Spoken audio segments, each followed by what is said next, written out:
Luka Dončić is an all-star starter. LeBron James is not. And are the Lakers on the dreaded two timelines path, Andy? That's next.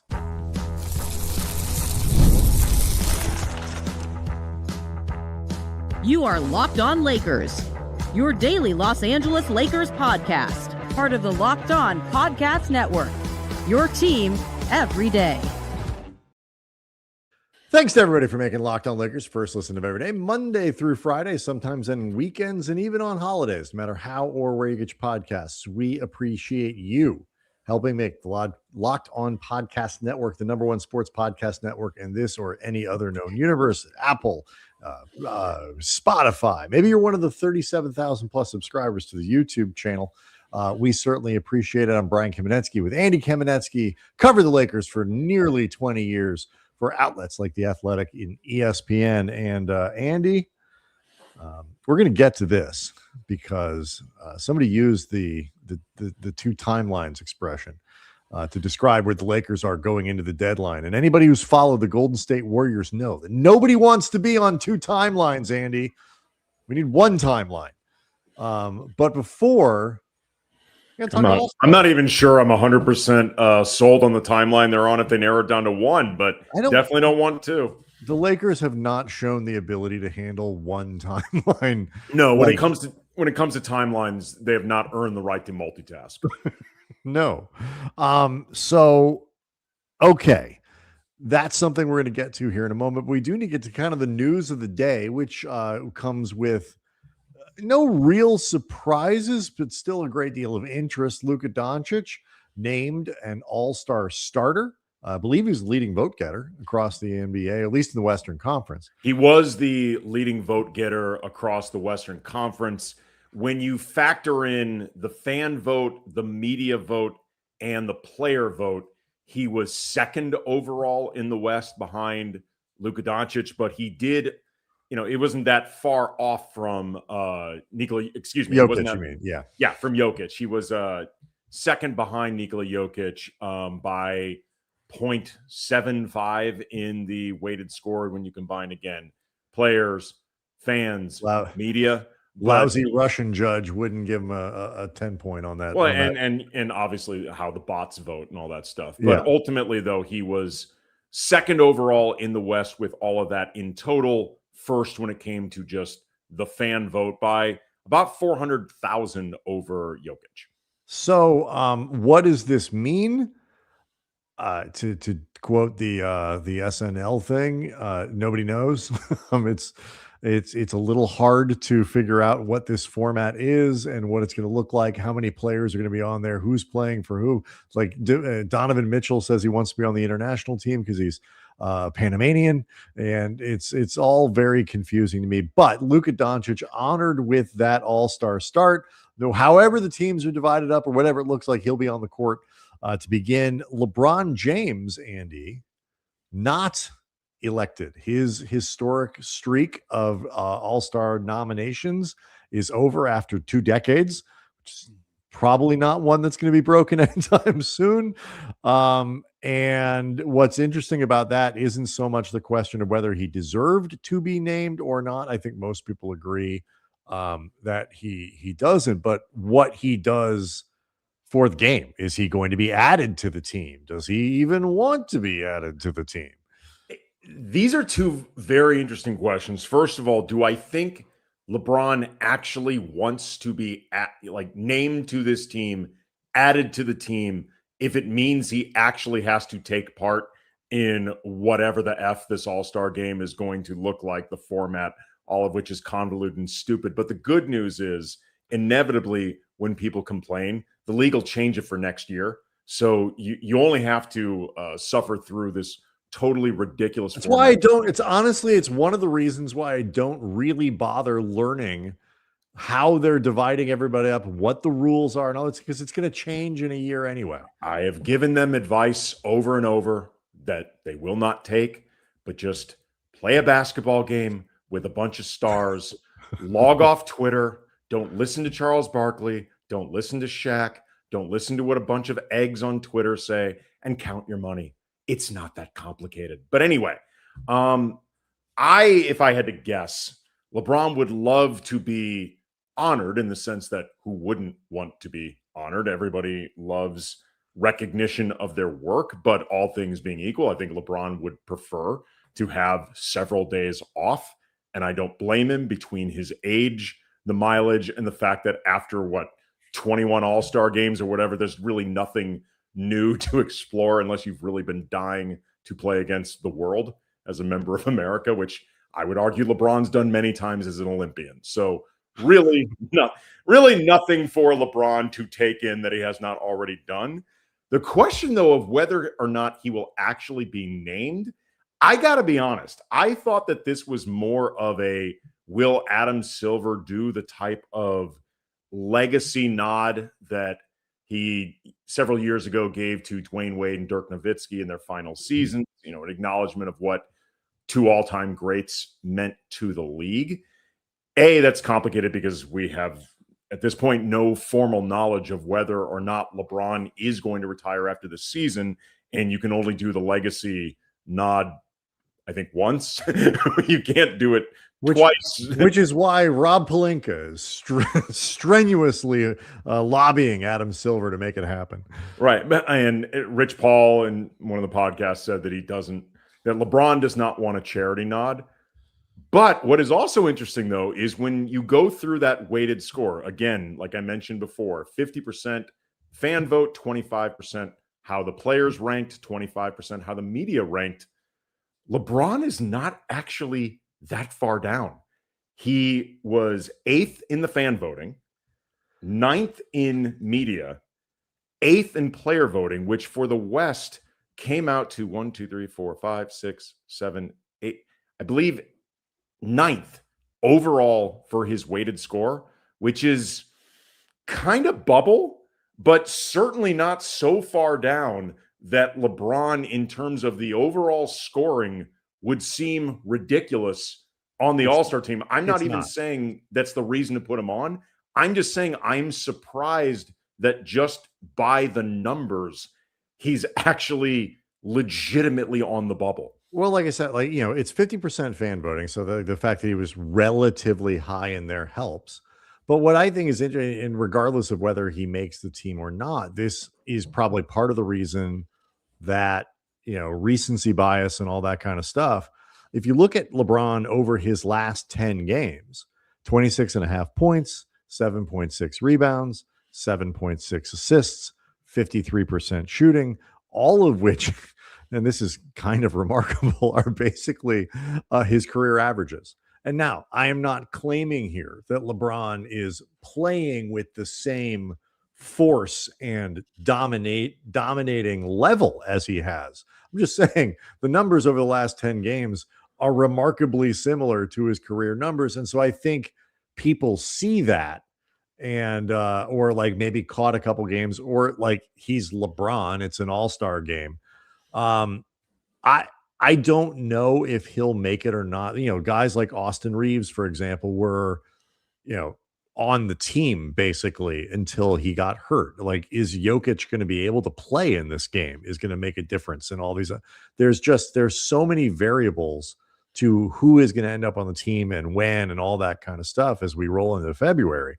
But it's a good sign for the Lakers that if they can get Austin Reeves, who is clearly very important to this team, back onto the court, that the third leg of this three-legged stool that they have of LeBron James, where there was some concern at the beginning of the year, is looking like a guy who can be part of a contributing part of a good team. Yeah. Again, like when I say that his numbers in this surprised me, I'm just so it's clear, I'm not talking about LeBron's stats.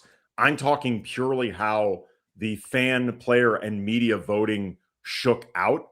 I was surprised to see LeBron this high up in the overall weighted score, like not agreeing, disagreeing, not even the point. I'm just but you're right. There are a lot of reasons to think that he wasn't going to. He's only played 24 games, and right. I just was surprised, and it makes this. I guess what I'm saying is it actually makes it a more interesting question than I had expected before I really looked at the numbers that the NBA supplied breaking down all of this. I really thought it was going to be more of a legacy question and the politics of that, since we don't know yet whether or not LeBron is retiring. Again, I don't even know if he wants to be a part of this, but I just found that really interesting. Well, if he knew he was coming back knows he's coming back next year, is inclined to think that he's coming back next year, I say he'd rather have the week off, because he knows full well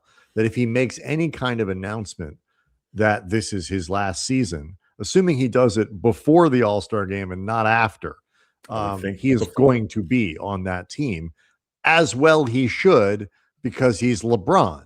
But if he is, if he's not, I don't know, but that he's closer to a merit scholarship here, so to speak, is a good sign for the Lakers as they head into the trade deadline, Andy, and navigate the dreaded 2 timelines, according to Brian Windhorst. We'll break it down next. Locked on Lakers is brought to you by Quo. New year, new systems. This is the time when a lot of us look at the messier parts of running a business and think there's got to be a better way. And there is. Quo, Quo, today's sponsor, today's episode brought to you by Quo, the smarter way to run your business communications. If you are ready to make your workday smoother, keep customers connected without the headaches, Quo makes upgrading your setup easier than ever. Having calls, texts, and voicemails in one clean view keeps everything organized, helps you stay responsive. Being able to share one team number makes it so much easier to ensure nothing gets missed. So make this year the one where no opportunity, no customer slips away. Try Quo for free plus get 20% off your first 6 months when you go to quo.com/LockedOnNBA. That's QUO.com/LockedOnNBA. Quo, no missed calls, no missed customers. Want to tell people real quickly about the Everydayer Club. If you're interested in carrying on the conversation from the Locked On Lakers podcast, it's a great way to do it. $5 a month, $50 a year gets you access to the Locked On Lakers Discord channel. It's really Locked On Discord channel, and with a little room in there for the Locked On Lakers folks. Talk to us. You can talk to other people. We'll take stuff from there and put it on, use it as part of our shows and all that good stuff. So it's a good way to carry the conversation through off, say, the YouTube page or Cam Brothers or Twitter, or however you're doing it. You also have the added bonus at the Everydayer Club of being able to receive the show without ads, which we know is a big deal for a lot of you because we get your emails. And so you do this by going to lockedonlakers.supercast.com, lockedonlakers.supercast.com. Check out the Everydayer Club. Find out if it's for you. If it's not, you keep doing the show, consuming the show in exactly the same way, and you have exactly the same experience. So we appreciate you either way. Andy, I was concerned because the folks over in Golden State, I believe they invented 2 timelines. Well, it's because they were light years ahead of everyone else. Remember that brought it back. Joe Lacob loudly and proudly and frankly quite condescendingly and rudely let the rest of the league know that they were just light years ahead of everyone. Like, yeah. you might as well not even bother trying to catch up to us. Nothing throws your Millennium Falcon out of hyperspace faster than trying to add a second timeline. No, I mean, he's basically saying we are light years ahead. You dip bleeps, you're caught in the asteroid field. Nothing you can do about it. Well, they're not anymore. So Jimmy Butler, by the way, looked like he had a terrible knee injury on Monday night, which is really ugly. So hope he's okay. Yeah. But so Brian Windhorst and Tim Bontemps are talking about stuff on, this was on the .com. Yeah. And so from this column about the trade deadline. Right. Yes. I should say ESPN.com. there are many .coms.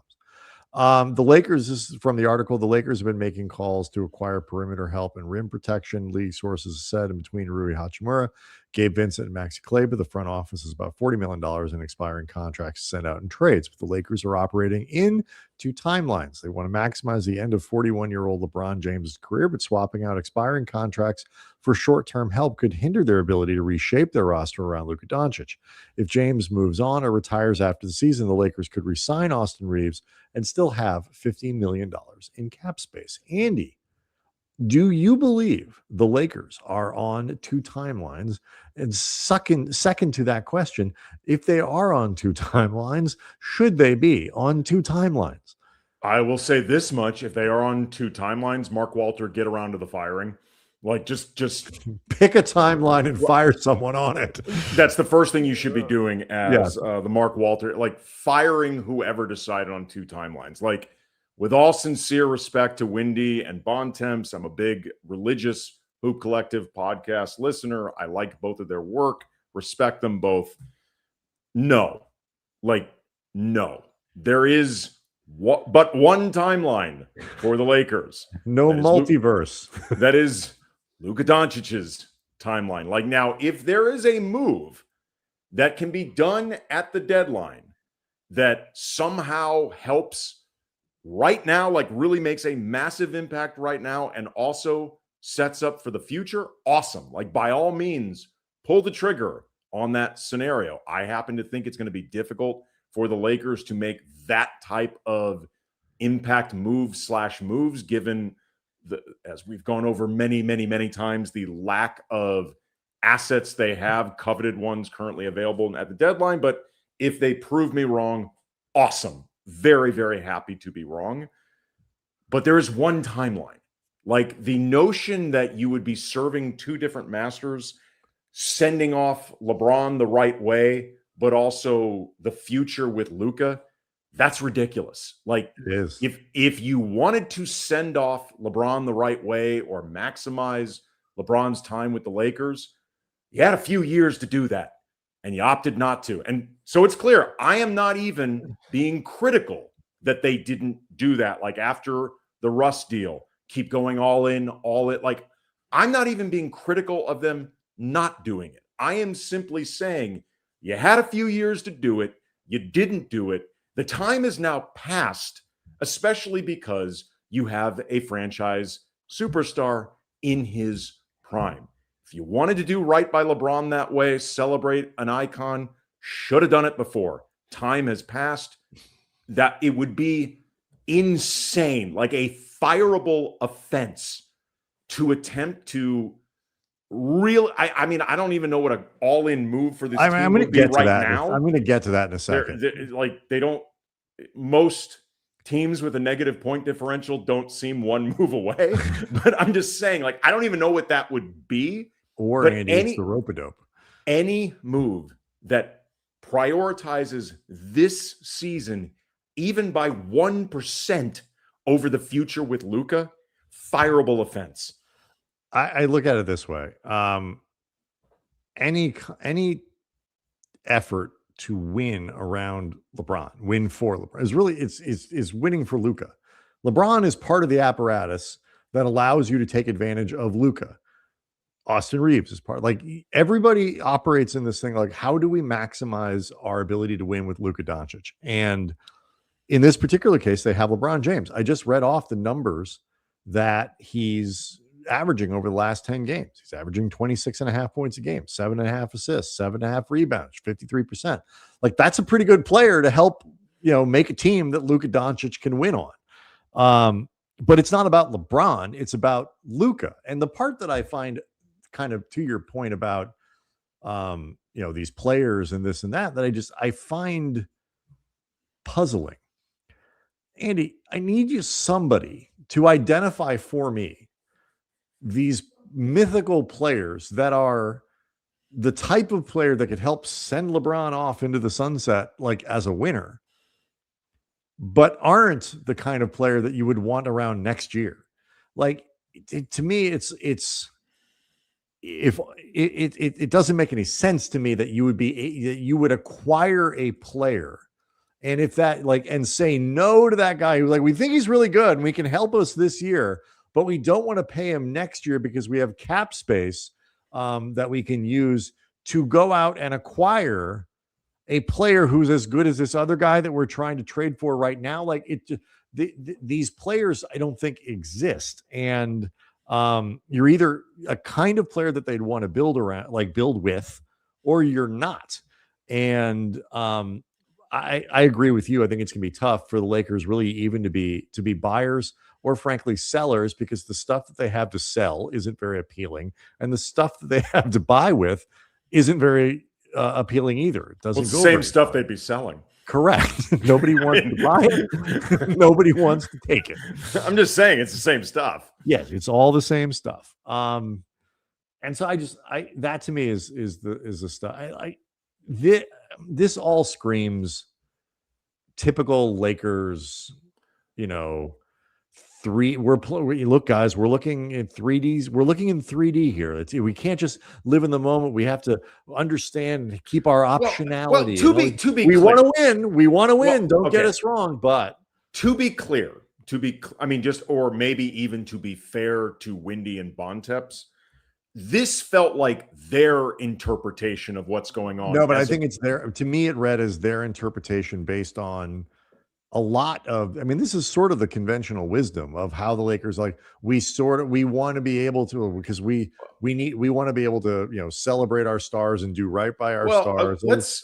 None of this to me it's my reading is out of line of how the Lakers have been approaching virtually every deadline for the last 4 years. Well, okay, let's talk about that coming up next, because I think there's one key difference to the past deadlines that you're talking about and this one now that I think changes the math on, or I would like to think changes the math, because it's very, very different.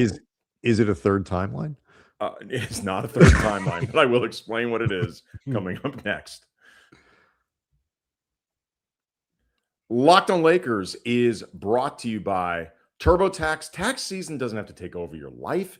This year, TurboTax is making it easier than ever to just hand things off and then move on with your day with TurboTax full service. You can have your taxes done for you by a trusted local expert, start to finish, without the stress or the guesswork. Instead of spending hours trying to figure out forms, you can meet with a local tax expert in person or connect online. They handle everything from W-2s, self-employment forms, and work to get you every deduction. That is huge. And it's a huge time saver and gives real peace of mind knowing an expert is handling, as opposed to yourself. And let's be honest, you don't know what you're doing. For a limited time, you can have your taxes done by a local TurboTax expert for just $150 all in. And if a TurboTax expert didn't file for you last year, just file by February 28th. Take taxes off your plate. Get back to your life. Visit turbotax.com/local to book your appointment today. Tell me it's not 3 timelines, because there's a 4th timeline. No. I am continually reducing timelines. It is simply one time. I said earlier in the show, the Lakers have not earned the right to multitask. At this point, some would argue they have not earned the right to one timeline, much less multiple timelines. But the difference, because you were talking about before the Lakers and that history of wanting to send out superstars the right way, icons, things that they have signaled before in the past, in the LeBron era, all of that is true. But they've never done that, and I've seen less and less of that coming out ever since they had a star like Luka in his prime. The last couple times we've talked about sending off stars the right way, and they were very different contexts, but still just superstars, end of their careers. That focus was Kobe and figuring out the best way to, frankly, get Kobe through his 20th season so he could play that final game. And there was no stakes to the season itself, including a little bit regrettably actually developing their young players. But they got Kobe through it, and his final game was one for the ages. It was awesome. We were at that. Very entertaining. We also saw that for a few seasons with LeBron.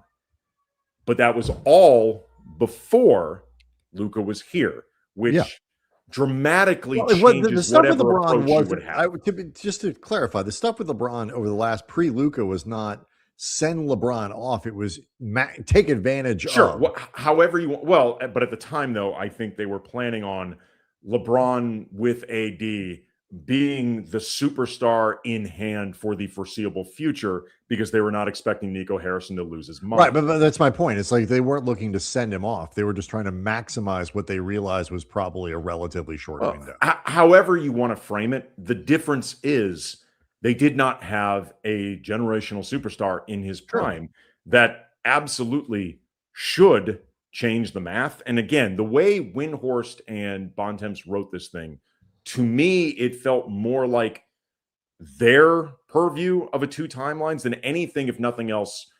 They were being, I mean, the one Western Conference exec that is quoted in this piece even said that you would think that whoever they bring in needs to be a good fit around Luka. So like the one exec they even talked to, sure.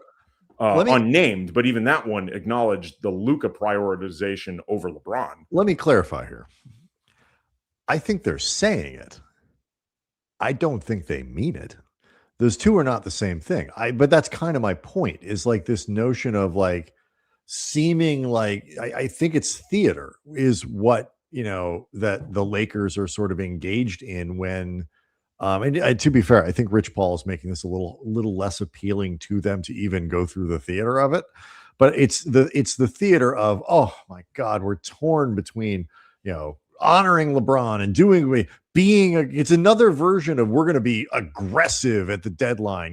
We're going to be buyers. We're going to be movings and shaking. It's the next, we're holding our powder for the next deadline. Next deadline comes, but it's the next one that's going to be like, it's just another version of I don't believe them when they say that they're feel like this LeBron tilted timeline is even a minor priority in the organization. I just think it's part of the tableau that they like to set and paint as they describe what they're going to do at a trade deadline where, to be frank, everybody knows how hard it's going to be for them to make a substantive move. Like last week I saw, they're trying to make this. You see, they're looking around, they're asking about this, that, whatever. But then they're also, Lakers are trying to look for like minor moves. Like, I think they'll try to do something, but I don't think they're going to give up the first round pick because I don't think there's anybody out there that's worth it. I don't think they're going to have a lot of luck moving those expiring deals. And I don't think they're going to want to attach anything to those deals because they don't have very much stuff. So if you want to really maximize this offseason, whether LeBron comes back or not, you need to have all of your stuff so you can make trades to bring people in to that cap space, so you can sign guys, so you can do whatever. I'm not even looking 2 summers ahead at the free agency of Giannis or whatever. I'm saying if you want to take advantage of next year and build around Luka, which they should, then you need all of your stuff. You don't want to waste a second rounder to get rid of Maxi Kleber and Gabe Vincent.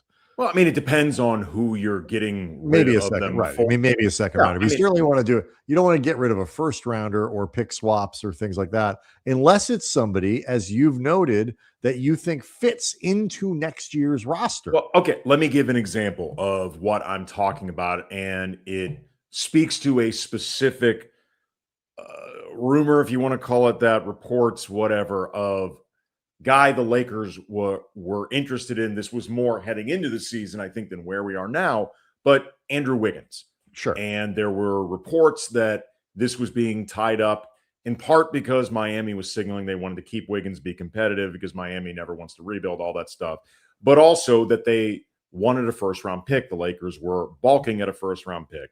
To me, someone like Andrew Wiggins, who I think would, in the grand scheme of this season, be something of an upgrade, or if nothing else, more of a positional fit upgrade. I don't think he's going to move the needle a ton for this team, but more importantly, he's turning 31 this season. The idea of giving up a first-round pick for a guy that one of his main things, if not the number one thing you'd bring him in for, is to be a wing stopper, your perimeter defensive specialist, as he's entering the back end of his prime. And then potentially even in a position of re-signing him, unless the plan is to bring in Andrew Wiggins for this season and then flip him in the offseason as a potential expiring for somebody else. And then maybe that's somebody else that's is getting kind of cute. Well, it is getting kind of cute, but I'm saying that would be right. That would be the plan. I'm not saying it's a good one. I'm not saying it's realistic. I'm saying it's the plan. Someone like Wiggins to me is too far into his career, age-wise, to be part of a Luka Dončić plan moving forward. Because again, I don't want a designated wing stopper who on his new contract is going to be going into his mid 30s. Like that to me is and would still command a pretty good salary. Right. I don't want to. I think that's a bad idea. Now, someone like Herb Jones, if you can get Herb Jones before the deadline, by all means, pull the trigger on that, do what that takes, because Herb Jones can be a part of the future moving forward.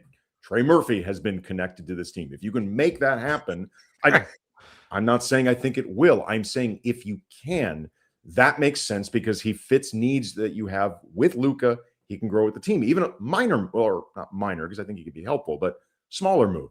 A guy like Keon Ellis, he can grow with this team. He makes sense. He fills some needs. Will that make the Lakers a contender this season? No. That gets to my sort of litmus test, Andy. Like, I'll ask you, if the money reasonable, let's assume reasonable money, not cheap, but not a bargain, but like market contract for somebody like Keon Ellis. Lakers have $50 million in cap room. You'd think they would use that likely to try to get more than one player at the very least. Is Keon Ellis the type of player that you would sign using some of that $50 million in cap space? Me? Yes. Yes. That is the only question. Like if you're worried about, would you do that with Andrew Wiggins? Would you sign Andrew Wiggins to a market contract in this offseason, even with the understanding he'll make less than he does now? I was advocating for the Wiggins deal before the season started. I would be hesitant to do it now, given what it means, going forward. You get kind of a year and a quarter out of it. Like, that's not great.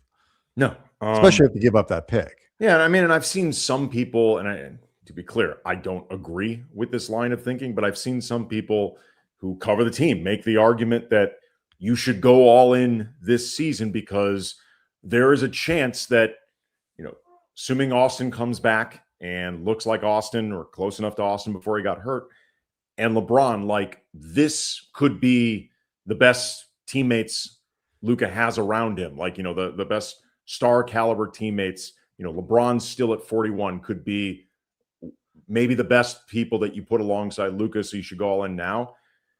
I don't agree with that. I don't picture that being the case, but if it is, to me, that's more of an argument for trading Luka now while he's under contract and getting a boatload of stuff for him and just completely going in a different direction. Because if you're really that defeatist that you think this is the best it's going to be, then move Luka. Or I guess it's an argument for firing Rob, but the idea that this is the best it's going to be, but what are we doing? But it's not even just like even if you could say these are the best stars we're going to get, you have to, what has become abundantly clear about this roster is that you have to organize the rest of the roster in a way that covers lends to Luka's skill set and mitigates some of these problems that they have that are so obvious to everybody.